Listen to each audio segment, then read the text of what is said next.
Hi, everyone. A few housekeeping items before we start this episode. The first thing is that this is an October 7th episode, meaning that it's going to be heavy. So, trigger warning, there's a lot of graphic imagery and a lot of dialogue that is just quite frankly triggering to hear. The second thing is that we had technical issue during the recording of this episode at the Nova exhibit. So, what you're going to see during the interview is actually a wavelength of the conversation itself. And you're also going to see images provided by Lee Sasi and also images found online of the attacks that happened that day. Thank you so much. We're here at the Los Angeles Nova exhibit. I have with us Lee Sasi and also Ben Berger, and we're gonna do an episode that this is a different tone than what we normally do. I've said that on a few episodes in the past, but this one's probably the most unique that we've had the opportunity and the chance to do. This one is about learning Lee's story and just embracing humanity of what happened at Nova and understanding really the terrors from that day, and also just understanding what that does to a human. I also had the opportunity of meeting Ben. The way I met Ben was here at the Nova exhibit. I've seen and followed his content for some time. Whenever he collaborates with Menachem Silverstein, it's always a real treat to see his work, and I've also seen your shows and stand-up comedy. I just want to give you a few moments to introduce yourself. Thank you. Yeah, I'm Ben Berger, a Jew from Los Angeles. And it was funny, before I even knew Lee, we just met here. It turns out that I went to high school with her cousin. And, that's just Jews in LA, right? It's a small world. It really is. It really is. Geography. This really isn't about me today. We want to hear your story. And, yeah. Well, thank you for having me here on your podcast. It's a pleasure to be here and to be able to speak and tell my testimony to the world. So whatever I can do to tell and to bring awareness, I'm here for it. Absolutely. And so I so appreciate that. Lee, I would love to know, before October 7th, before the Nova massacre, who was the Lee then, and what would you say to her? To just go through it, to feel it, to embrace it, all the sadness, all the darkness, this too shall pass. That's what I would tell her, because, at the end of a dark storm, there's always a rainbow. So that's like my motto in life. I knew that I wore this ring for a reason. Go ahead. Can you read the Hebrew? Honestly, I wish I could. So Could you read it for me? So it says Gam Ze Ya'avor on it, and I always wear it. It's from a fable from King Solomon. It says, "This too shall pass." That's where the expression comes from. So that gave me chills just now. I was like, whoa, like that's. Thank you. That's huge. Yeah. So, that was really chilling. So, to go through with it, to understand that this too shall pass, that's been your practice daily, hasn't it? 100% for everything in life. Honestly, it's not just October 7th. It's all the ups and downs. It's this too shall pass. Like, right. Once you go through such trauma, everything else is just like a grain of salt. Don't take it too hard. Sure. It will pass on. Sure. I think that's really beautiful. Had you been to festivals like Nova before in the past? So I used to go to raves in LA. I'm a big Insomniac fan. Mm-hmm. I love EDM music. I used to go to EDC, all the San Bernardino raves, as in Escape and Nocturnal. So I like EDM. So going to Israel and trying out the trance community, it's a little bit different. So I was looking forward to seeing what that is all about, because it's a different community, different music. I mean, it's similar, but it's just the BPM is way different, So going off that, how? Because everyone hears about what happened, but how was the Nova Festival? And because I've heard from some people it was a very special, very almost spiritual thing for a lot of people. 100%. Right away when we got to the festival, the people there were just so magical. Like, everyone was coming up to us as if we knew each other. And it felt like we were one big family, although we didn't know anyone. So definitely the vibes there were immaculate, 100%. In fact, I had so much energy that night that I never have in my entire life. I'm a homebody. I like to go to sleep early. I'm barely at a club. You'll never see me at a club or a party. So for me to go to Nova at that time, as the Lee who she was then, it was very rare for her. Wow. And do you remember any of the people that you met that during that experience? Do you remember some of the new connections that you had made while you were there? Like with the people throughout at the festival? Yeah. Oh, definitely. I always think about what happened to them, and I'm always looking through the photos of the people that passed away to see if I could recognize somebody. But definitely on the night that we arrived to the party, we were walking through the campsite area, just like taking a glance of what's going on. And at the time, the stage wasn't working. I guess there was some sound check going on. So the music was off and it was quite quiet. So everyone was at their campsite, chilling, hanging out with their friends. And so my group and I, we were walking through the campsite, and this stranger just comes up to my Uncle Avi out of nowhere, and he says, "You look like you make the best barbecue steak in the world." And I'm getting goosebumps saying this Oh my because gosh. as he said that, we all looked at this man like, who are you? Where did you come from? Because my Uncle Avi made the best steaks in the world. Everyone who met him Wow. will tell you that he makes the best steaks in the world. Whoa. And so the fact that this stranger said that, it was just very weird, mind-blowing. And I always think about him. In fact, I was thinking about him yesterday, since you asked. So that was an interaction that was pretty interesting. And then we left him after 5 minutes of talking. And then this other guy comes up to my uncle, and he's like, "How old are you?" Because my uncle's he's like 65. He was 65, so, but with a young soul. So this man comes up to him, and he's like, "How old are you?" And my uncle looks at him, and he's like, "Old enough."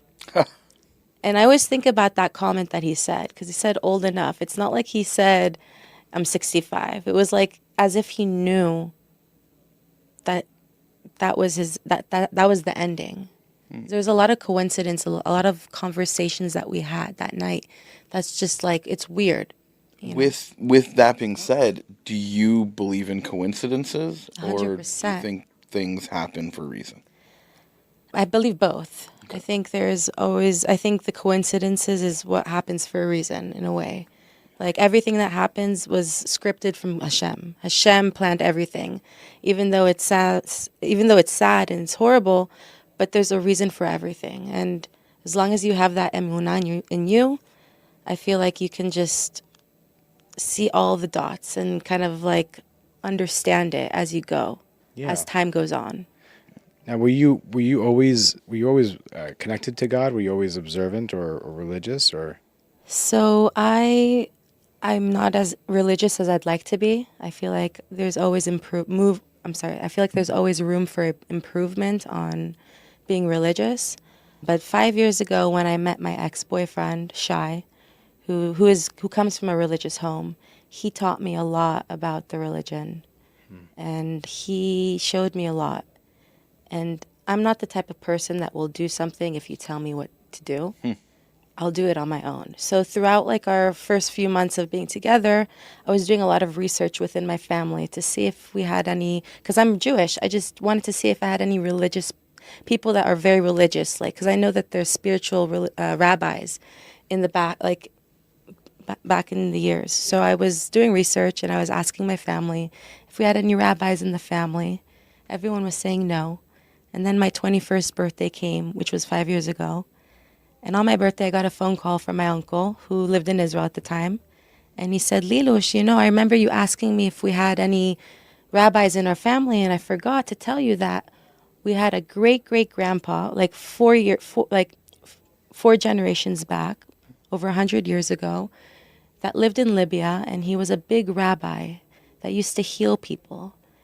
And I'm all about numbers and spirituality. So when I found out all this information on my birthday, it was very like touching, and it wasn't a coincidence. It was like meant to be that I found out this information. Wow. And so he said, "Oh, and I forgot to tell you, he's on Google. So if you look him up on Google, there's a lot of articles about him from 100 years ago." Wow. And so I went on Google, and on the Google, there was an article about him, how he would levitate off the ground praying to God, and how his wife walked into the room one day in his office and saw him praying with another person. And so she went into the kitchen to make 2 cups of Turkish coffee. She went back to the room, and when she came back in, it was just her husband. And so her husband, which is my great-great-grandpa, he's like, "Why'd you make me 2 cups of coffee?" And she's like, because I saw you praying with somebody else. And he's like, I was alone. There was nobody there. So like he's very spiritual, and I feel him today. And so because of all of this information, and I found out all this information on my birthday. From that day, I started to keep kosher. Wow. And so it's just started on from my 21st birthday. That's when that's when I started to get closer to Hashem and kind of like find my way towards him. Wow. So I'm telling you this because it's also going to go into the story later on, Yeah, and yeah. it will all connect. So my great grandpa, his name is Rav Chamus Yamin, and in Ashkelon, Israel, till this day they do an Elula every year for him, and celebrate him because of how powerful he was back 100 years ago. That's huge. So it's really like spiritual to me. Like I connect to that. I just got chills. Like that. Wow. That's unbelievable. Pretty cool. That's amazing. And so you started keeping kosher. You pursued your Jewish journey, but I guess on that note, on that segue, I'd love to know how that connects to your story. And I guess sure. I'd love to just leave the space open for you to tell about what happened and 100%. how it relates. Yeah. So I went to Israel with my ex. In fact, he proposed to me 3 weeks before the Nova in Jerusalem. My story is like a movie, so it's like you have a lot to hear. It's going to be juicy, Sure. but also very interesting and moving and inspiring too. Anyway, so he proposed to me, and we had the best month ever in Israel. We traveled all over the place. I was on cloud 9. I was like the happiest Lee that she could ever be at that time. And then my cousin Nitzan, who lives my cousin Nitzan, who lives in Netanya, I went to her to do my nails because she's a nail artist, and she was telling me about the Nova Music Festival and how our cousin Omri, who's my other cousin, who's a DJ, he was putting together the event. So she was like, "You should come with us. It's going to be fun and special. We'll be with the family." And so when she told me this, I got very excited. And I looked at Shai and I said, "Shai, you need to come with me to the party. We're going to go." And at the time he said, "Okay, yeah, we're going to go. We'll go." And then I realized that my flight back to Israel was on October 3rd. And the party was on October 6th.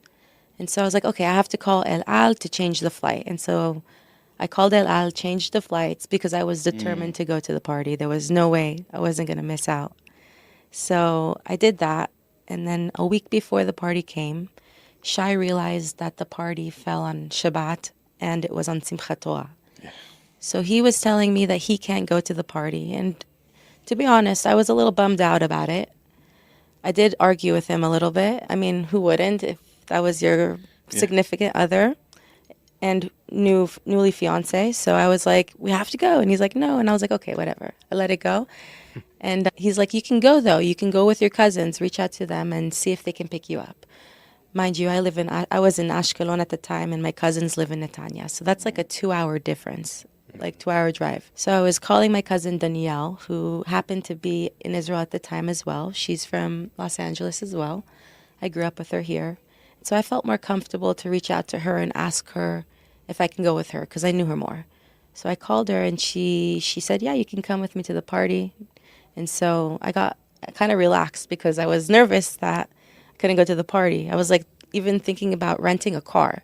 Wow. That's how determined I was. I was like, if she's not going to take me, I'm going to rent a car. But thankfully, she said yes, and she planned to pick me up. And so Friday night came, and I had Shabbat dinner with Shai and his family in Ashkelon. We went to the shul. I danced with the ladies and threw candies at the Torah while they were dancing on Simchat Torah. It was very spiritual, very connecting. And then after dinner, I got ready and waited for my cousin Danielle to come pick me up from Ashkelon. It was about 1 o'clock in the morning. And it was quite late. And to be honest, I wasn't tired at all. I was ready. I was like full force. I had so much energy. And it was like midnight, 1 o'clock at night. And so she came and she picked me up. And when I got into the car, I saw my uncle Avi. And I didn't know that he was going to come. And so one thing about Avi is he has a very young soul. He has a younger soul than me. And he knew how to have fun. So I got very excited. when he was in the car. And not only did I get excited, I also told myself, Lee, you need to be relaxed tonight. You're with your uncle. Can't do anything bad. You need to behave. So, which was good because it ultimately saved me, evidently, and I was very like on point, like alert with everything. So we got to the party and we were on the way to the party, and there was this other guy in the car. His name is Alex. And Danielle introduced me to Alex. Alex lived in Cabo. And when I was 18 years old, I also lived in Cabo. And so me and Alex kind of connected because Cabo is a small town. Everybody knows everybody.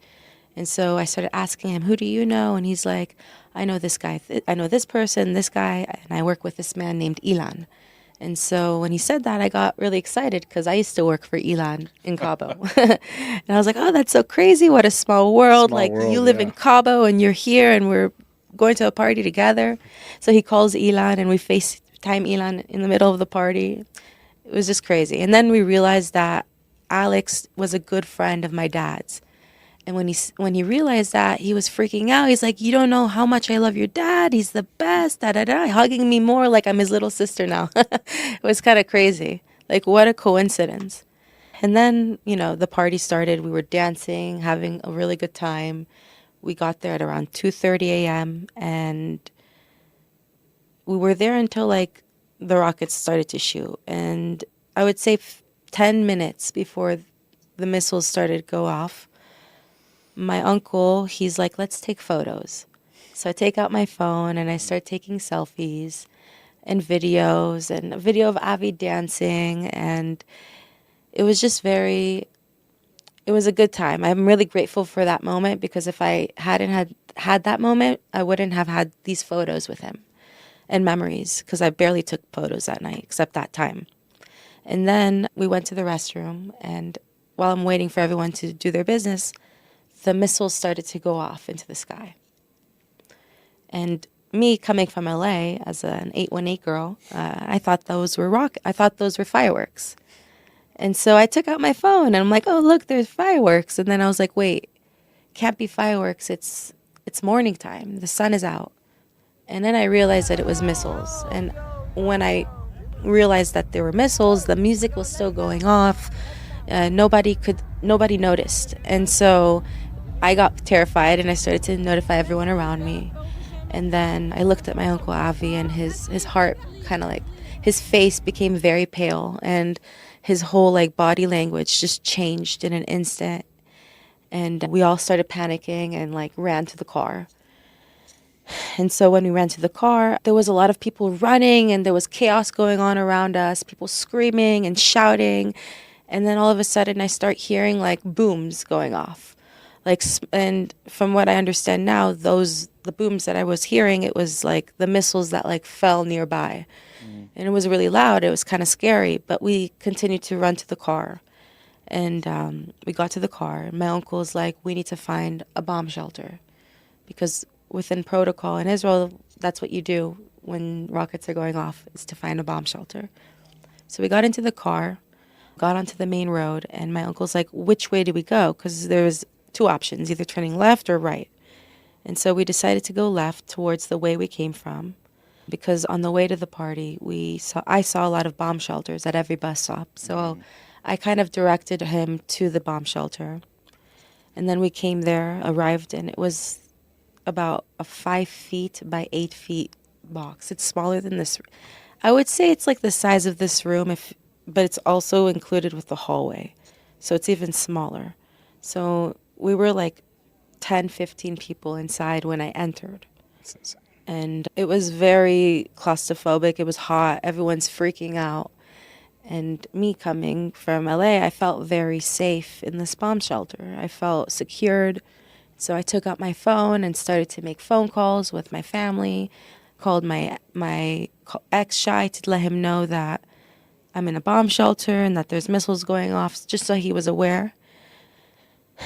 To be honest, I really felt safe. I was looking forward to going home. I was like telling Shai, I was like, can you pick me up from Netanya when I get home? Like, I don't want to be here. Like, I want to see you. I want to be with you. Like, I was just ready to go. I wasn't scared or anything. But then I got off the phone And I started to pay attention to my surroundings. And more people started to show up to this bomb shelter. And so we were from 10, 15 people to about 30 people. Stuffed into that small confined Stuffed in a box. Yeah. And there was no place to stand or to move. Like, wherever you're standing, this is your spot. And if someone falls on you, like, good luck. You know, that's how it is. And it was very, like, chaotic inside. People were screaming and shouting and crying and hyperventilating, and just, it was sad. And I started to kind of zone out because I didn't want to hear the screaming and the shouting and the crying. I didn't want to focus on that because I was just ready to go home. I didn't want to, like, put my mind in that negative area. And so I wasn't thinking anything bad. Never once did I think about a terrorist. That's how oblivious I was in these moments. Quick question before you continue. Did you know before the nature party, did you know how close you were to Gaza? No, absolutely not. Oh, It's not something you think about, though. No. Yeah, I forgot to mention, on the way to the party, when we got onto the road 232, which is a very long byway road, it goes off for miles on end. It's like a drive to Vegas, like that one road. And so when we were driving, we started to see, like, a gate with a bunch of lights that was very close by. And Avi's like, do you see the lights over there? That's the border of Gaza. I'm getting goosebumps. And he's like, he starts having conversation with us about the border of Gaza. And he's like, did you know that people get murdered on the street and someone had their head chopped off? And so when he started saying this stuff on the way to the party, I got really paranoid. And I started to look outside the window. Because normally I was just focused in the conversation. But instead I, like, said, okay, I'm looking out the window to, like, pay attention to my surroundings. Because I started to get paranoid. So that's that. Only when I got to that road did I realize that. Because I knew that the party was in Ofakim, but when you look on the map, it doesn't really, like, show you the border. Right. And I'm not from there, so what would I know? Next time I'm going to do way better research. Like, next time there's not going to be a next time. Absolutely not. Amen. But when I'm in Israel, I'll always do research within my directions, 100%. You never know. you got to be careful also with, like, just using the maps on your phone or whatever. My uncle literally took him into the West Bank one time. Like, Literally, you gotta, it's crazy. pretty scary. My friend Lena, her best friend, went back to Israel last week, and she said she was driving to her friend's house near the border of Lebanon, and they hacked Waze, and she almost, like, crossed the border. And it's, like, scary. You need to be aware, mindful of all these things. Like, you never know what could happen, but you have to be aware. Now you're packed like sardines into this Basically, yeah. confined small shelter, this bomb shelter. And then what happens? So I'm standing on this wall, and it gets packed. And I'm not the type of person that gets claustrophobic. Like, I can handle that.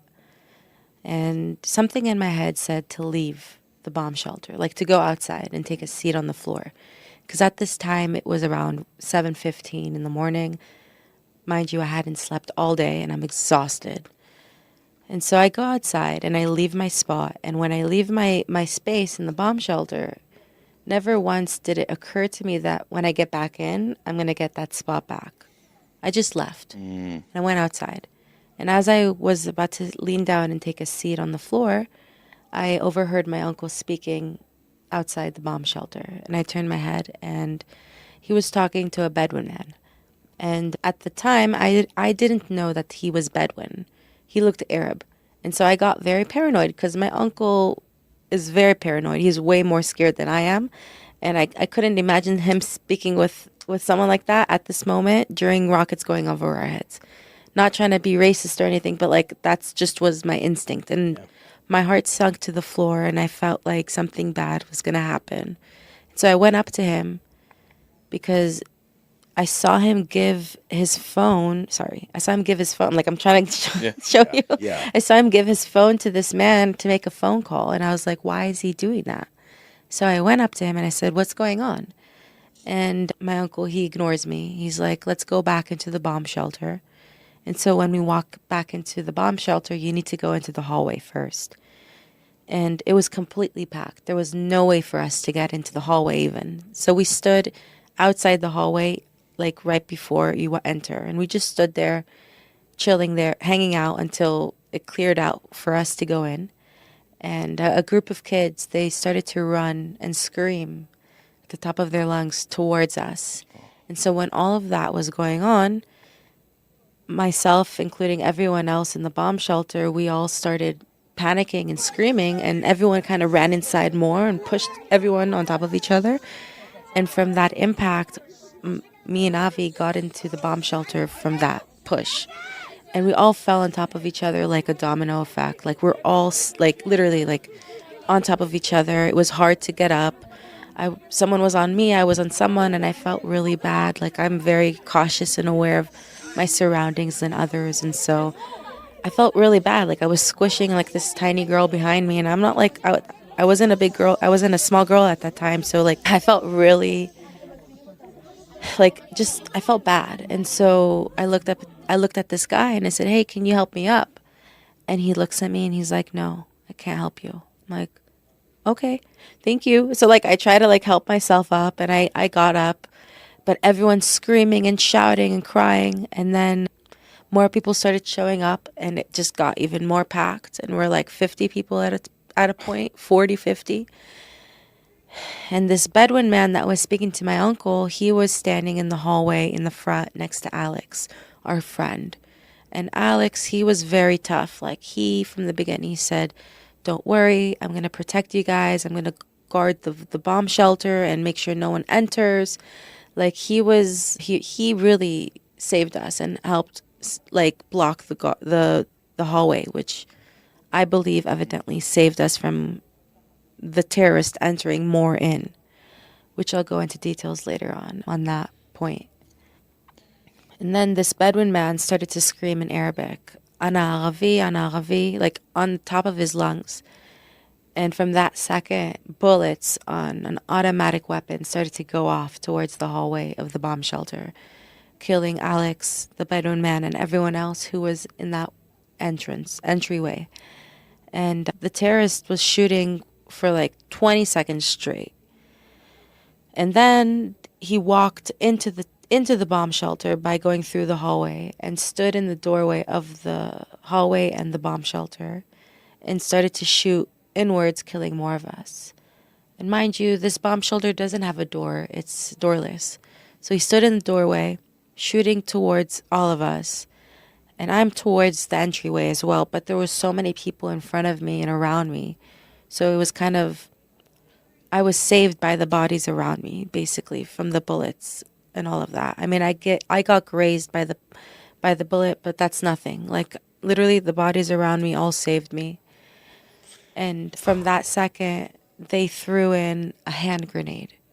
And he threw it in the middle of the bomb shelter where I was standing at before I got claustrophobic. And everyone on that wall, which I had my wall too as well before, everyone on that wall exploded into pieces. And all you could see was just flesh and body parts just flying all over the place. I mean, there was like pieces of hair stuck on the ceiling from somebody's from somebody. Like it was barbaric what I saw. And in that moment, all I was thinking about is to see if my Uncle Avi was okay. So I looked at him because he was right by me, side by side. And I said, "Avi, are you okay?" And the second grenade was thrown in. And all I saw was him, my uncle, jump on the grenade and take the blast. And if he hadn't had jumped on that grenade, it would have killed me and everyone else that was standing in that area, because they threw it on the other side, and that's where I was standing. And literally the grenade took his stomach. Like he did not suffer a second, like within a blink of an eye, he was gone.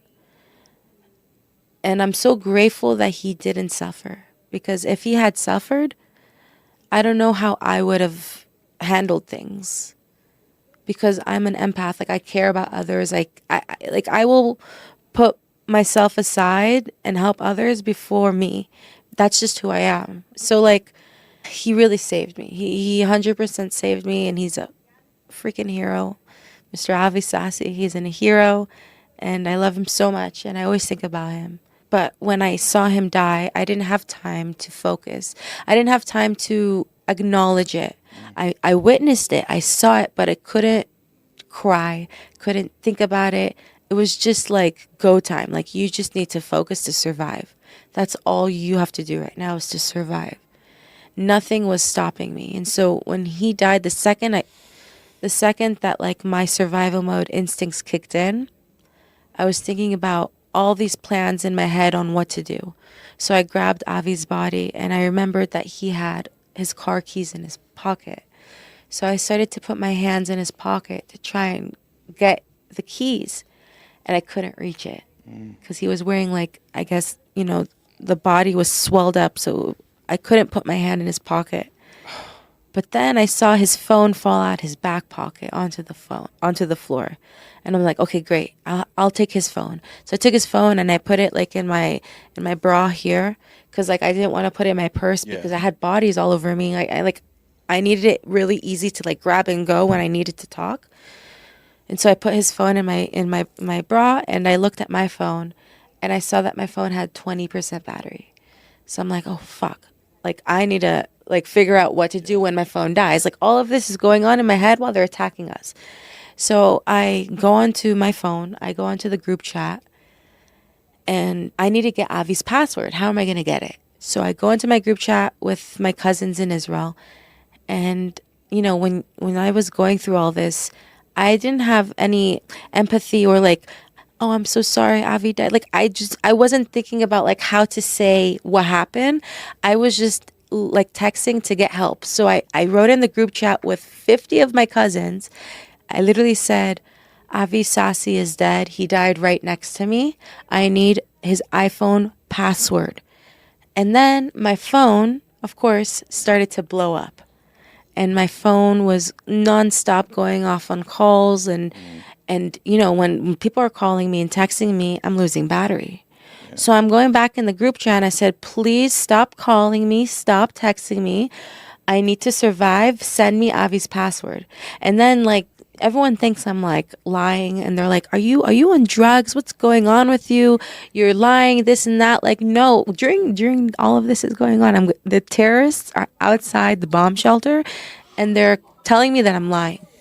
And I was like, what the fuck is going on? I'm getting so mad, so furious that I was like, okay, you don't believe me? Okay.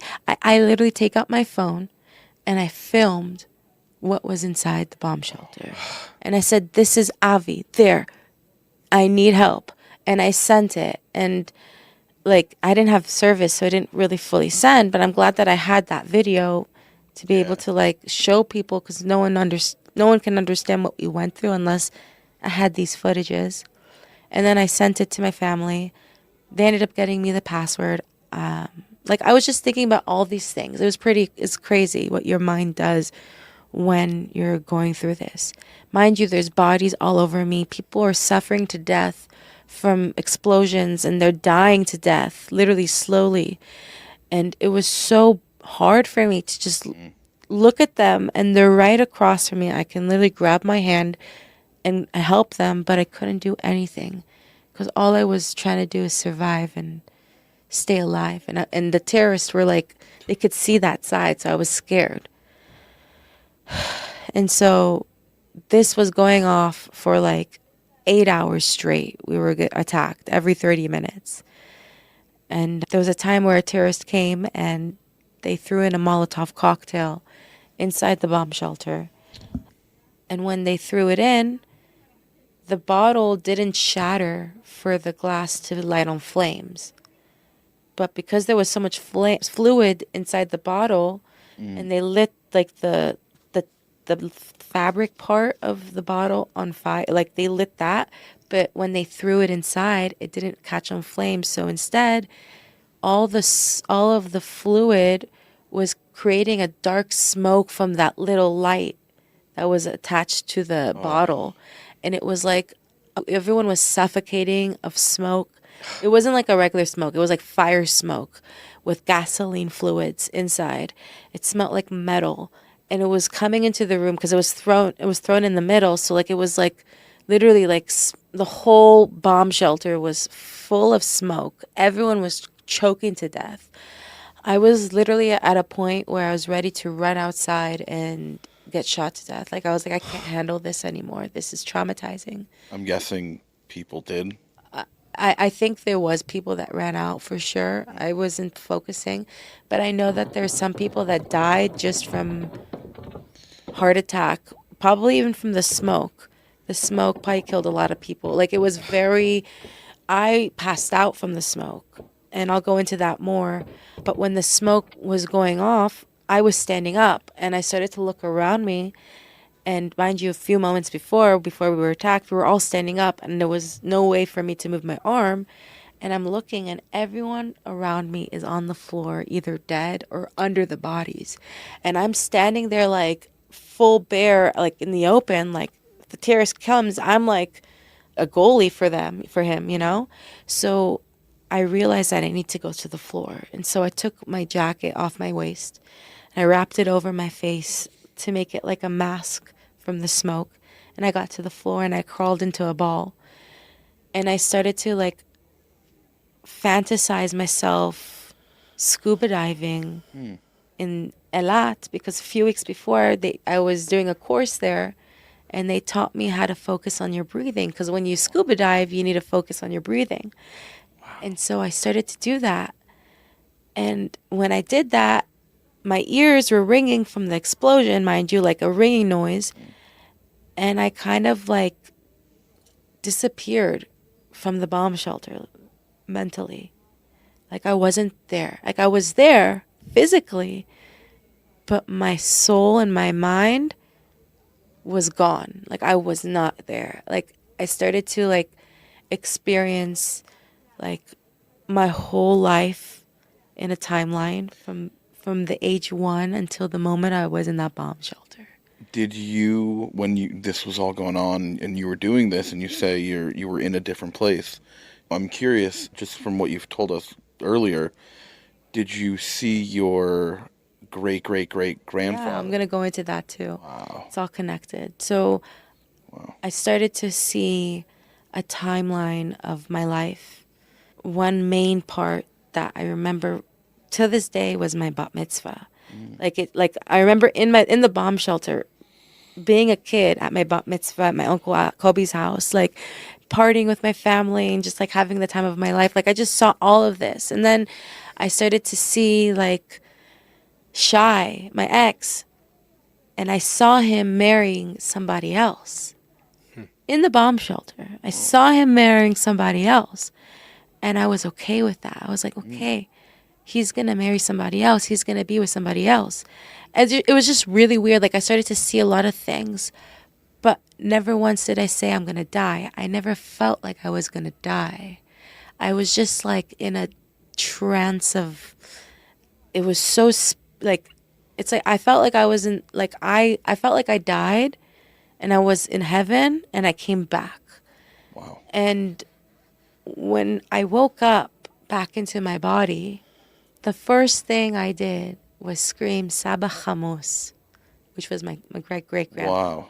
I started to scream his name at the top of my lungs, like screaming like a crazy person, and everyone's looking at me and they're telling me, shut up, the terrorists are outside, like shushing me, and I'm screaming like crazy person, like a freaking, like a lunatic, literally. I'm screaming, Saba Hamas, you're gonna save me. And I look at the people next to me, and I say, don't worry, my grandpa, he's here. He's going to protect us. Wow. Just do what you're doing. He's here. Don't worry. And then I'd like pass out again. And then I'd wake up again. Saba Hamus, screaming his name.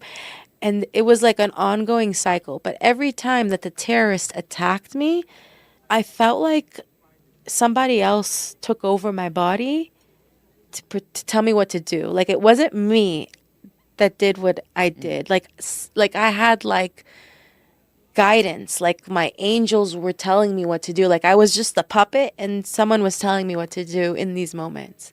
Because the things that I did, I would never imagine myself doing that before or ever doing that in the future. Like I was like, it's unbelievable. Like I woke up and I realized that where the grenades were exploding, the bodies were deteriorating there. And the more the bodies deteriorate, the more chances that the people that are alive are going to get hit because the bodies are shielding us. Yeah. So I'm like, okay, what do I do? So I get up, move the bodies that are shielding me. I get up, and I literally drag as many bodies that I can to the entry to make like a barricade for us that are still alive. And every time that the grenade exploded, I wouldn't get hit. Like I was under the bodies too. So like it was like a blanket basically, a shield. And I was just thinking about ways on to survive, and then I got my uncle's passcode, and for me to save it, because I didn't want my phone to die, I went on his phone, put his password on the notes, screenshotted it, and made it as a screensaver, so that way I can remember all these things. Like it was just like I was just thinking about what to do. It was like as if I was a soldier in war, and it's pretty crazy. Like it's like an action movie kind of. You really saw like this new side of yourself. Could you recall how many bombs that they threw into the bunker? I would say about 12 hand grenades. You survived 12 hand grenades. And 2 Molotov cocktails. 2 Molotov cocktails. And 1 RPG. Fucking monsters. Yeah. Horrible. The RPG, they hit that an hour before we got saved. They came and they were cheering of happiness, screaming Allahu Akbar, going through the cars, looting whatever they can find in the cars. And then my uncle's car started to go off, started to beep. And mind you, before all of this, they had thrown in the RPG. Yeah. We're all kind of like shooken up. And when the RPG hit, so I'm going back and forth. I just forgot to say this. But when the RPG hit, all of our body, like every explosion was something I can't explain. But this specific explosion was like no other. We literally lifted off the ground and levitated and fell down like from the blast. Like it was so bad.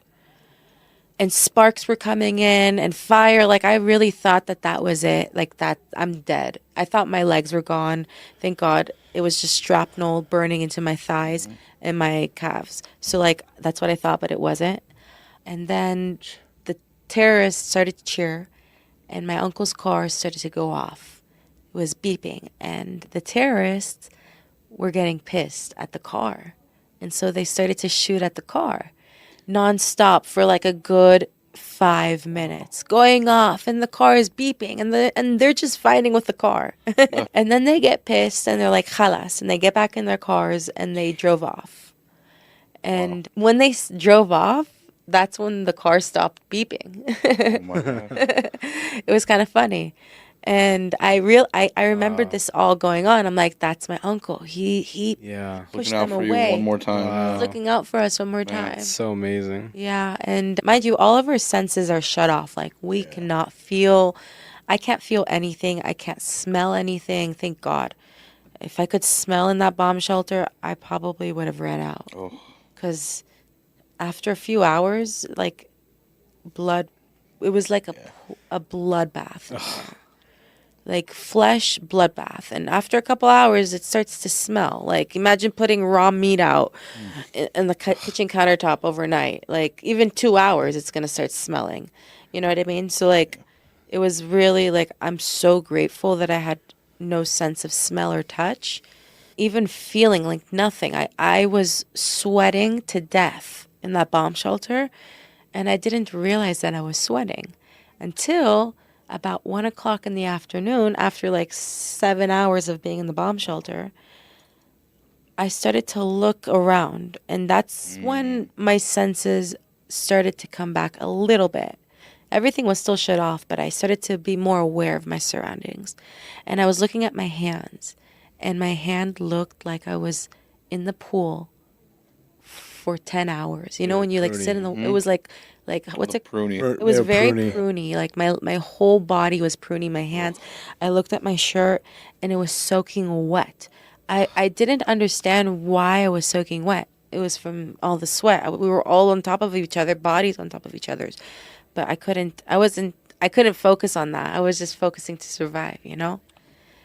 But all of these things and all of these circumstances that I've been through, now I can understand like what goes on in a horror movie and why people do what they do in them. Like, you know what I mean? Yeah. Like, it makes sense. Yeah. You got to do what you got to do to survive. That means you're True. going to go into like a pool body water full of bodies, hide under the water. You'll do gonna it. do You'll it. do Yeah. it. Something that I'm like stuck on is the fact that you're an empath.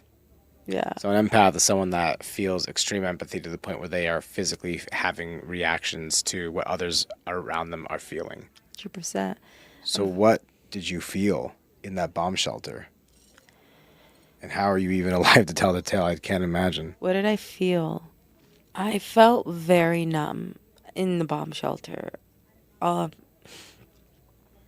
be honest, I was selfish because I just wanted to survive. But when I saw the people suffering and I tried to help them, but I couldn't do more than what, like, you have to help yourself too, right? Yeah. But I couldn't do more because I was scared that they would come in and shoot me or they'd see my shadow. And so because of that, I didn't try to like help more than what I could have done, you know? Yeah. So like it was really hard for me to like accept that after. But to be like in the bomb shelter and to see them suffer, it was really hard. I had to shut it off. Because if I focused on that, it would have been an easier chance of me dying from not focusing on surviving. Because like the entire time I was like in a freeze, like I was in action mode, but I was in freeze position by closing my ears, and I had my jacket over my face.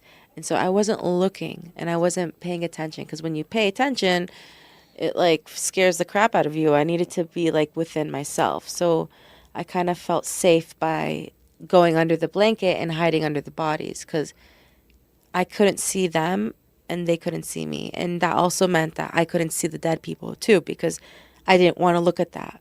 Yeah. And I'm really grateful for that, because I do remember a lot of images from that day, but I don't remember as much as I did. And that's because I closed my eyes and my ears most of the time. Wow. My ears were burning, or were ringing, and it was hurting. And it was just like my eyes were shattered, murdered to death. I couldn't focus on that. So thank you for sharing that. Yeah. And thank you for being so vulnerable and open. You're in there for all that time, covered in bodies. Your body is literally pruning from the sweat and the blood, the moisture in the space, the decaying bodies. And then you said it took several hours for anyone to show up, for the IDF to show up, or who showed up? So the IDF showed up earlier. They did come at around 10 a.m., but none of us answered when they said that the IDF was there. Oh. We were all scared to death. Because it could have been anybody. Could have been anyone. So we all just stayed quiet. And I remember when they came, because the soldiers came with a tank truck, and the tank truck makes a loud noise. And I was very alert to all the noises that was going on outside the bomb shelter. So I remembered them stopping. And the only reason I knew that they stopped is because when I took a video of the bomb shelter outside, you can see the mark of the tire from the tank on the street. So that's how I knew that the soldiers were there. Wow. But none of us answered. So they got there at 10ish, you said? Around 10, yeah. Did the terrorists come back after that? Oh yeah, they attacked us listen, we were invaded with at least I think 2,000 to 3,000 terrorists that day. So we were like in the heart of the attack. I was right outside of Kibbutz Be'eri. It was a bus stop. That was the main road. So every time a terrorist would drive by, they would stop and they would attack. And sometimes we were grateful, but sometimes they didn't attack us, but they would still be outside looting through the cars, stealing whatever they can find in the cars, because there was a bunch of cars outside. Yeah. This may be a crazy question, but is there anything you heard the terrorists saying that you remember today? Allahu Akbar. Just Allahu Akbar. Literally on repeat. That's all I heard them say. Allahu Akbar. Allahu Akbar. And then laughing and Allahu Akbar. Wow. How could people think that God wants you to kill like that, to perform such horrendous acts on humanity? You know, like it's embedded in our 10 commandments, do not kill. It's like one of the first things. I don't get it. I don't understand this extremism and how people can't identify extremism anymore. The world feels so upside down when you have a people saying that, oh yes, holy war is acceptable, rape is acceptable. I don't think that these are humans. I don't think. I have a hard time reconciling with that. I don't think they're humans, because what they did and how excited they were, it makes no sense. Like, it's very sad. Like, And it's not just the ones who did it. It's like their whole communities and Celebrating, passing out celebrating candles. and you know, accepting it, and I mean, I feel bad for these people because they're all being brainwashed to do this. I mean, it comes from the home. I mean, when you teach your kids, like I've literally seen in the past that in some of their schools, they literally have, like, for their math class, if so-and-so kills one Jew and his friend kills two, how many Jews have you killed? How do you get away from that, you know? And by the way, for the viewers of this episode that are watching this and might think this is skeptical, like, no way that anyone on earth would ever live like this or ever do math like this. The videos aren't hidden. By the way, Hamas filmed their own actions on October 7th. They're not hiding any of this. And if you've been following into the pro-Palestinian movement, guess what? You've been gaslit. I'm sorry. It's just like You're an easy target. That's why. You're an easy target because you're emotional and you're not logical. It's that simple. I was emotional once, and I was naive.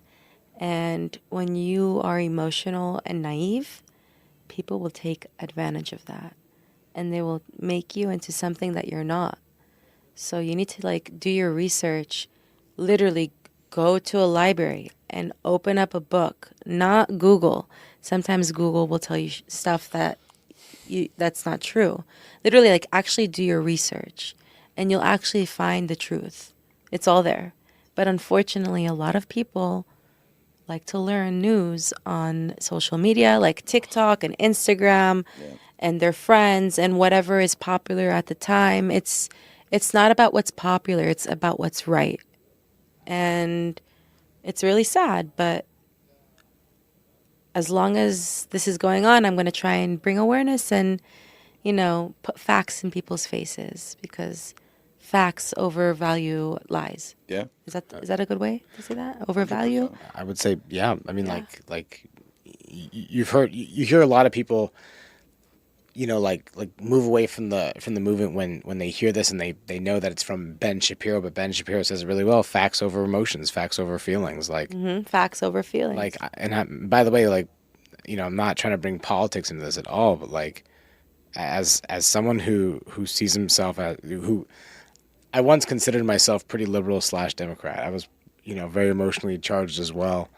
There still are emotions in me, by the way. I'm still a human, but I'm very differently aligned now. I was just at Israel, as I mentioned, and you mentioned Kibbutz Be'eri. Mm-hmm. I was just there myself. And the only reason why we were allowed to go to Kibbutz Be'eri, it's an unprocessed site. You're not allowed to go there because the locals who survived October 7th don't want to make a memorial out of it just yet. They're not there yet. It's not a museum, it's their home. It's their home, yeah. So they're having a really tough time with just letting anyone in. But the only reason why we were allowed in was because one of the madrichs, which is a helper on our trip, was the cousin of a survivor of Kibbutz Be'eri. Oh, wow. So we were allowed to go. And this was a heavy day for me. For a little context, it was a volunteer trip that I was on. And the opening of the day, we actually did a barbecue at what's called Shuva Achim. Shuva Achim, these three brothers, the Shuva brothers, that took an intersection just a few miles outside of Gaza and created an outpost for soldiers to rest at and to get some care for, to get some food before going back home to base or going back home to their families, wherever it was. And it's only a few miles outside of Gaza. So you see soldiers walking and there's literally paths of dust falling off of them. The dust is from Gaza. These are, fresh out of hell soldiers. So we first barbecued for them, got to know them, hear their stories, learn about their hopes and their dreams and their aspirations, their human side, eat food with them, get to know them, sing with them. It was amazing. We then get to Kibbutz Be'eri, and you see about maybe 25% of the neighborhood still intact. And the rest of the 75% of it is just ruins. And these are unprocessed sites. This was the first time I ever saw this. But it occurred to me that when I was walking into these empty shells of destruction that were once homes, that I'm breathing in the ash of families. Like there's ash on the walls, on the ceilings, on the floor. And because it's an unprocessed site, outside of just ash, you see blood. There's Jewish blood still in refrigerators there. And, the neighbors, they left photographs of each and every person because all the neighbors that survived took whatever photos they had of their neighbors and left them there out of memorial, out of respect.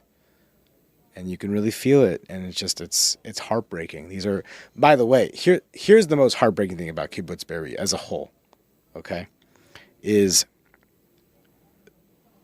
the Hamas terrorists that came in and committed this destruction were Palestinians that they hired to work the property. Mm-hmm. They gave them all green cards and they paid them fair wages and they let them into the property because they believed that if they could create some kind of basic relationship where there's some kind of trade, that they could work towards a future of peace. They believed that through commerce and through respect and through equality, through some kind of kinship of working the land together, that they could work towards a future of peace. And while the Jews that hired them believed in this, the Palestinians that were working the property were tracing out the land, were plotting it the entire time. So much so that the survivor that was cousins with the madrich of our trip, the reason why her husband died, her husband was in charge of the armory. And what happened was he only had a small arm on him. He had like a pistol on him. And he fought off as much as he could. And then he told his wife he'd be right back to go to the armory to go get the heavy weaponry that could help protect them. And when he ran off to go get the weaponry, the terrorists were already there waiting for him. And they fucking massacred him. So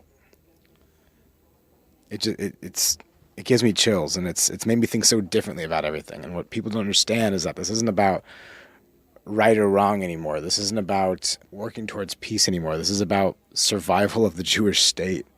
Can I make a note on that? Yeah. Regarding how the Palestinians that worked on these kibbutzim had a map about all of the neighbors and who lived in what house. So I'll tell you a little story really fast. I met a survivor from Kibbutz Kfar Aza. Really wonderful family. They had at the time, I think, a 10-month baby when on October 7th. And every Shabbat, they normally go to the wife's family's house for Shabbat. And so the terrorists, I guess, made a note not to go to their house because every Friday and Saturday they're not there.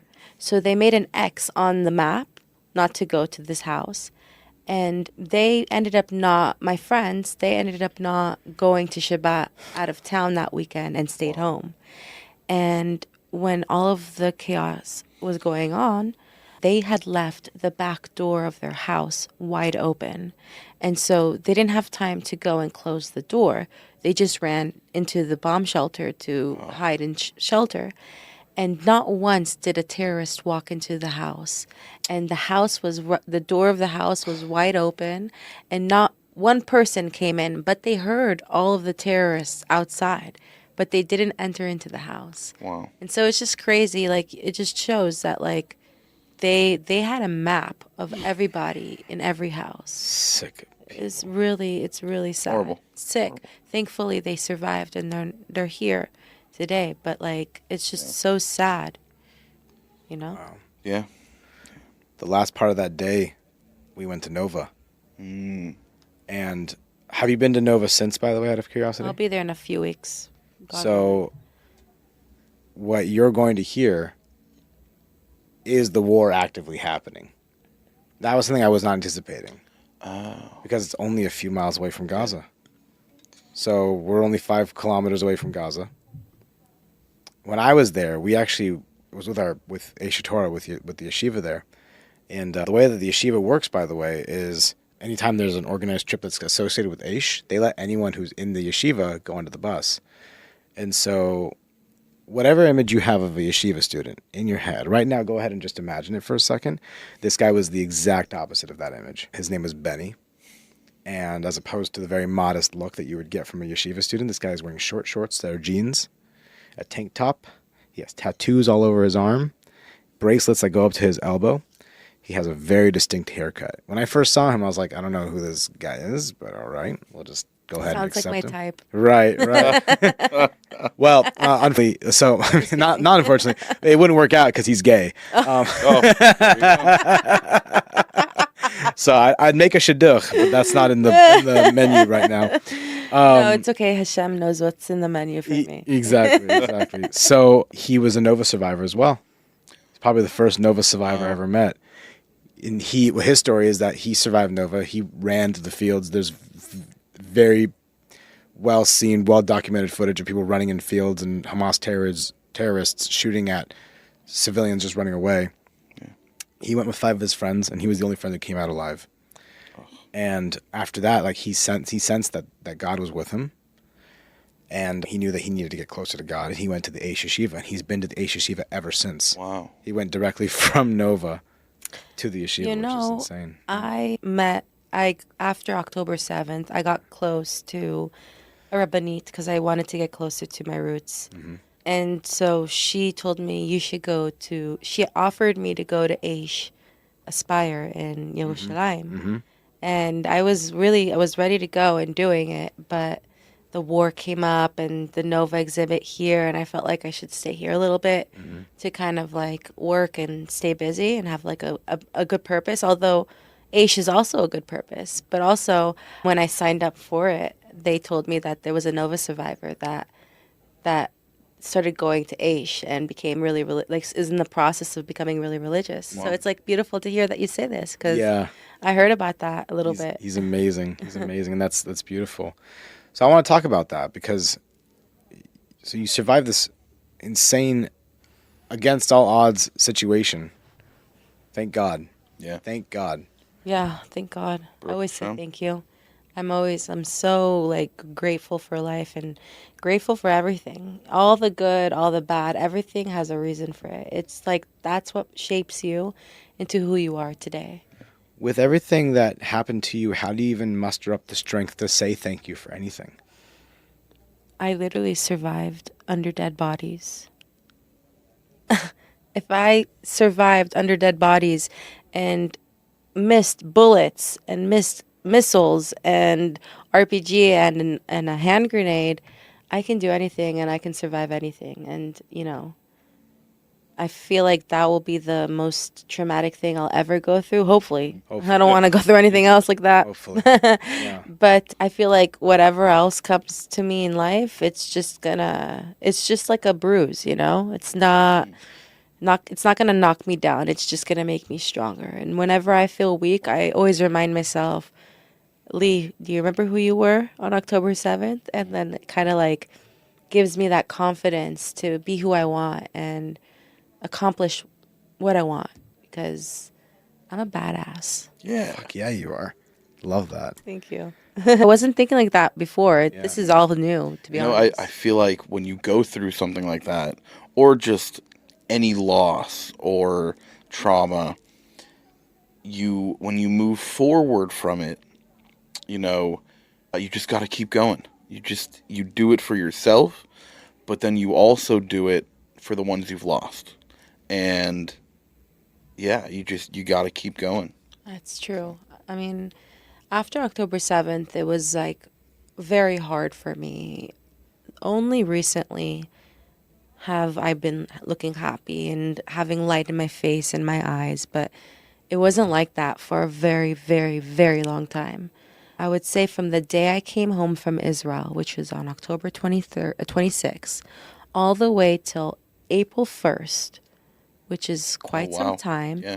I was in the deep pits of Satan, basically. Like I was in the most depressed state of my life. And I'll be honest with you, I was a little bit alone during this time. And I'm really grateful that I was alone, because at the end of the day, although my family is the best support I could ever ask for, I'm so grateful for everything that they've done. But in order for me to move on and to heal, I needed to heal and do it alone. Only you can be a better version of yourself. No one else can help you become better. They can show you, they can give you some support, but they can't do the work that you need to do. It's like that. What's her name? Forget that. Natasha Bedingfield, I think. Bedingfield, yeah. That song Unwritten. Unwritten? it's Okay, like yes, 100%. You're the only one that can make your story, and whatever is thrown your way, it's part of your story, but it doesn't end with that. You can still go on and live a happy life. And, I thank God I wasn't, there that day. But, 7 years ago, my father passed away very suddenly. And for me, I was in a dark place after that, like you were saying just now. But, you find that and you keep going. Yeah, you keep going. It gives you purpose. It gives you like strength. And I truly, truly believe that when you die, the people that die, the death work with living to make things work. Truly believe that. Like I was never like close to like death before October 7th, but since I am close to it now, I feel blessings that are thrown from Avi or my cousin Nitzan who passed away, or her boyfriend Lidor, or even Alex. Like I feel their presence, and I feel that they pull some strings up there to like make things happen down here. And it's all about like spirituality and having that connection. Not everybody has that, but I truly feel like I have that connection with them, and so it's kind of like. It's inspiring. It's a beautiful thing. Yeah. It's And really sometimes beautiful. it's beautiful. And like sometimes I'll get like a message or a sign from them, whether it's through music, mainly music, 100%. Always get music signs. Definitely feel that. It's crazy. But every time I do get a sign, I feel like it's a message for me to lay to somebody else. So I'll call my cousin Danielle and I'll be like, your dad connected with me today with this song, and I'll send it to her. And I feel like I'm also healing her in a way, because like, we want to find that sign. We want to find that connection with afterlife. And so like, it's pretty interesting. That's like another part of me being an empath. Like I want to help others. And so I feel like if I connect with my, loved ones that had passed, I can give some connections to other, That's beautiful. pass it down. So speaking of helping people, I would love to talk about what Nova has become, because right here we're talking in the Los Angeles exhibit of the Nova exhibit, and it's amazing what the exhibit has done, and who has come to volunteer and who has come to work it. I've heard so many amazing stories, but also, having been there versus being to the exhibit is a very different experience, and so to see what it's become and to fully embrace the stories that are here, you get a holistic view about what Nova was, what Nova is, and what Nova has become. And I think there's something really, really special about that. I'd love to get some thoughts on that, and also, what it means to be a Nova survivor today. Well, I'm so grateful for the Nova community tribe. I don't know what I would do today if there wasn't a community for us. It's like a safe place that I can rely to when I need assistance, whether it's in therapy or group therapy or art therapy, whatnot. Like, I'm going to Israel in a couple weeks just so I can be a part of the community and feel the embracement in the movement.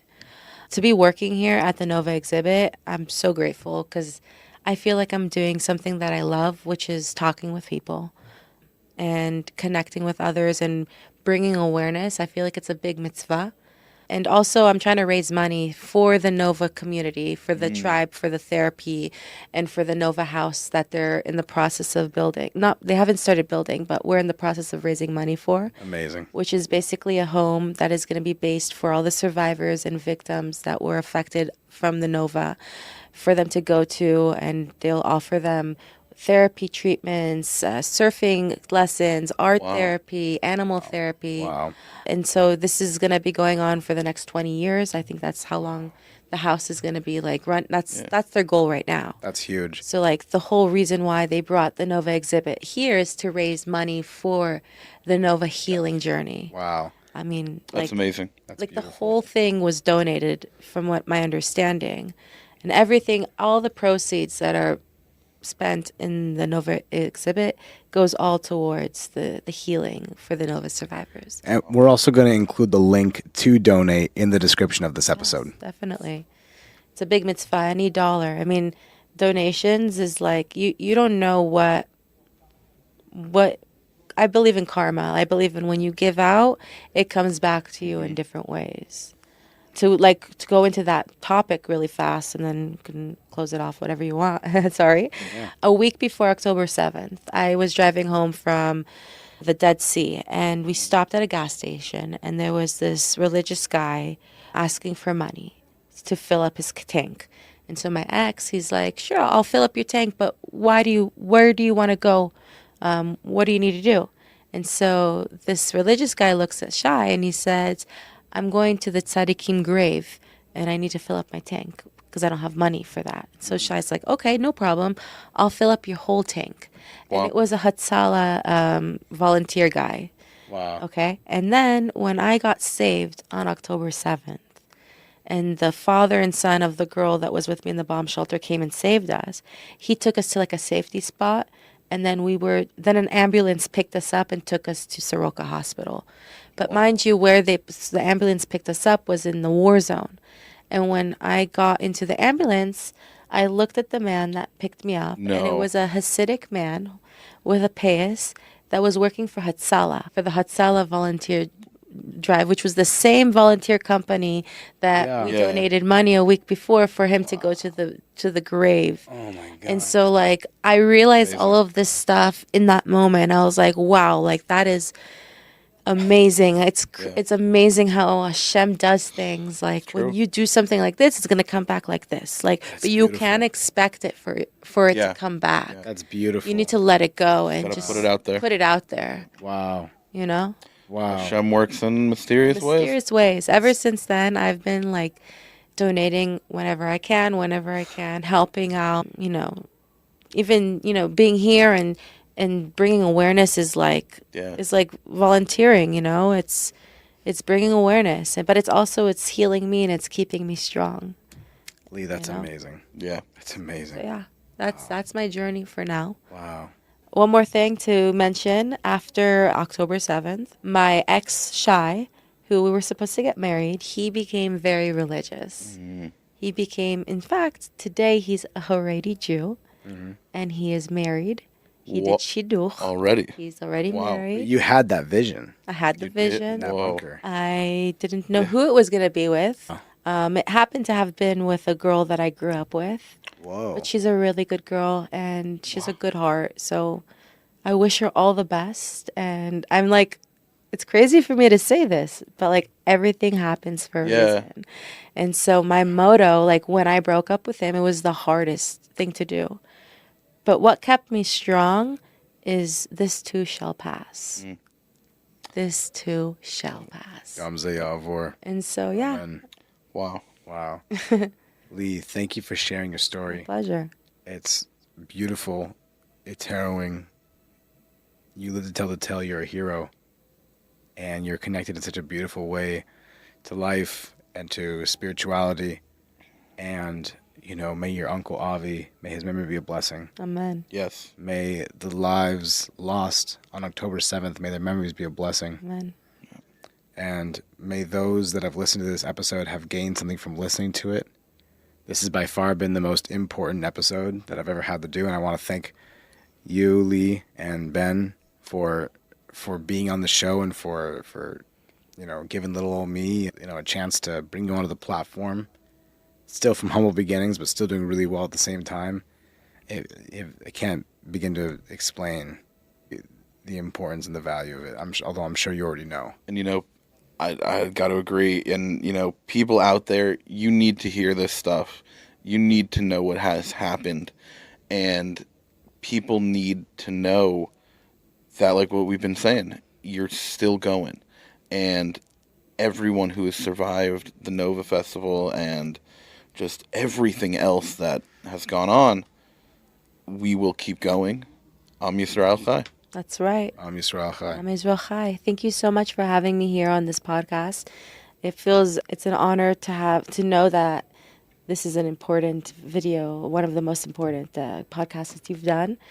It's a pleasure to be a part of it, and I wish you all the best. And hopefully next time we see each other, we can collab again in a different scenario. Amen. You know. Let's do it. Yeah. Only good things from Only now on, good right? things. Only good things. Put it out there. Lots of Shabbat dinners. Yes. Oh, always. all the Shabbat dinners. Only good Shabbat dinners. Yeah. Awesome. 100%. All right. And all the l'chaim. All the l'chaim. Nachon. To listeners, thank you so much for tuning in, and thank you for making it to this point. We'll see you in the next episode of Bad Jew. Take care.